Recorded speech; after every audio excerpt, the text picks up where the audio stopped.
এরপরে প্রশ্ন হলো, রাসূল সাল্লাল্লাহু আলাইহি সাল্লামকে কি দয়াল নবী বলা যাবে? রাসূল করিম সাল্লাল্লাহু আলাইহি সাল্লামকে দয়াল নবী বলা যাবে কিনা এটি নির্ভর করবে যে দয়াল শব্দের অর্থ কি তার উপরে। দয়াল শব্দের অর্থ হলো দয়াময়, মেহেরবান, অনুগ্রহ করেন যিনি তিনি। তো নবী করিম সাল্লাল্লাহু আলাইহি সাল্লামকে আল্লাহ রাব্বুল আলামিন রউফ ও রহিম বলেছেন। রউফ এবং রহিমের অর্থ প্রায় এরকমই কাছাকাছি, যার অর্থ হয় তিনি দয়ালু, তার ভিতরে মায়া আছে, উম্মার প্রতি দরদ আছে এবং ছিল।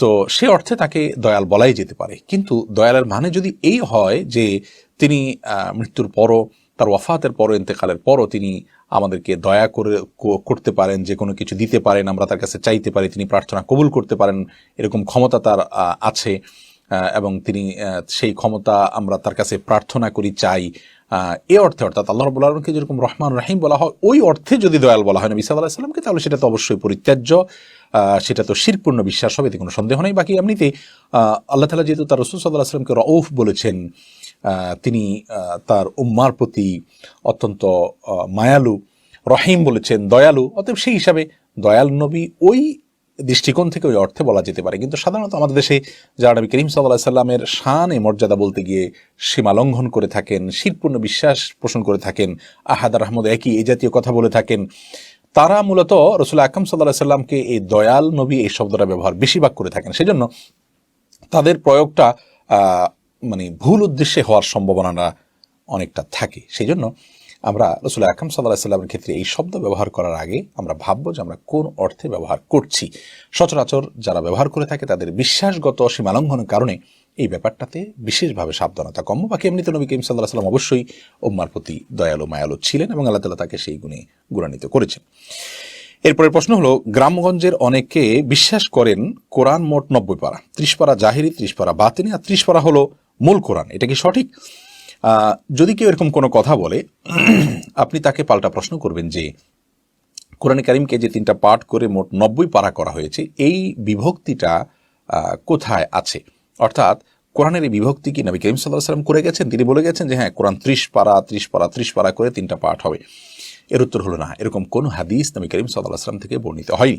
যে হাদিসটি পাওয়া যায় তাহলে নবী করিম সাল্লাল্লাহু আলাইহি ওয়াসাল্লাম কোরআন কারীমের আয়াত সম্পর্কে বলেছেন লিকুল্লি মিনহা যাহরুন ওয়া বাতনুন, কোরআনের প্রতিটি আয়াতের বাহ্যিক একটা দিক আছে, অন্তর্নিহিত একটি দিক আছে। এখানে অন্তর্নিহিত যে দিকের কথা বলা হয়েছে সেটা সম্পর্কে মুফাসসিরদের বেশিরভাগের মতই হলো, বা জমহুর বা সংখ্যাগরিষ্ঠ মুফাসসিরদের মতই হলো যে কোরআনের বাহ্যিক অর্থ তো সাধারণ মানুষ যারা আরবি ভাষা বুঝেন, মুসলমান, তারা বুঝেন। আর কোরআনের অন্তর্নিহিত যেটি দিকের কথা এখানে বলা হচ্ছে সেটা হলো যে কোরআন কারীমের কোন আয়াত থেকে কোন বিধানটা উৎকলন হবে, কোনটা গবেষণা করে বের করা হবে, এটা ওলামা ইকরাম ভালো বোঝেন এবং বিদগ্ধ ওলামা ইকরাম ভালো বোঝেন, দক্ষ মুজতাহিদ ওলামা ইকরাম ভালো বোঝেন। এই জন্য দেখবেন কোরআন কারীমের অনেক সাধারণ আয়াত থেকে অনেক সূক্ষ্ম সূক্ষ্ম মাসআলা এবং দিক নির্দেশনা আবিষ্কার করে থাকেন ওলামা ইকরাম। সেইটাকে বলা হয়েছে যে অন্তর্নিহিত দিক। কোরআন কারীমের এই 30 পারা, আবার গোপন 30 পারা, আবার মূল 30 পারা, এরকম 3টা ভাগ করার মতো কোনো কথা কোরআন হাদিসে কোথাও বলা হয়নি। এগুলো মূলত কোরআনকে অস্বীকারের নামান্তর। যারা কোরআনকে মানতে চায় না, কোরআনের বিধিবিধানকে মানতে চায় না, তারা আরও আজগুবি কোরআনের কথা বলে সেই অদৃশ্য কোরআনের দিকে মানুষকে ধাবিত করে মূলত শূন্যের দিকে নিয়ে যেতে চায়।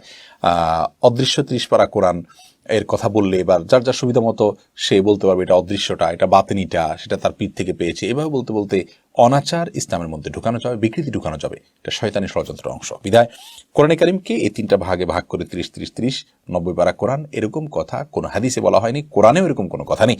এটা নিছকই আমাদের মন গড়া কথা। আমরা কোনো কথা বললাম কিন্তু সেটার কোনো এভিডেন্স আমাদের কাছে থাকলো না, সেটি কখনো গ্রহণযোগ্য হতে পারে না।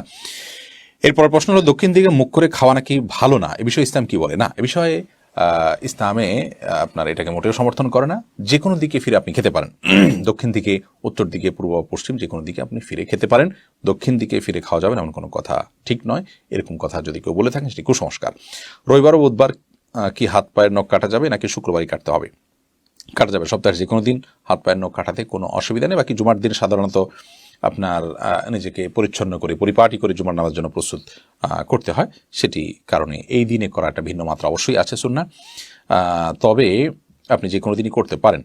এরপর প্রশ্ন হলো, বিয়ে করার জন্য কি কোনো মাস বা দিন ধার্য করা আছে?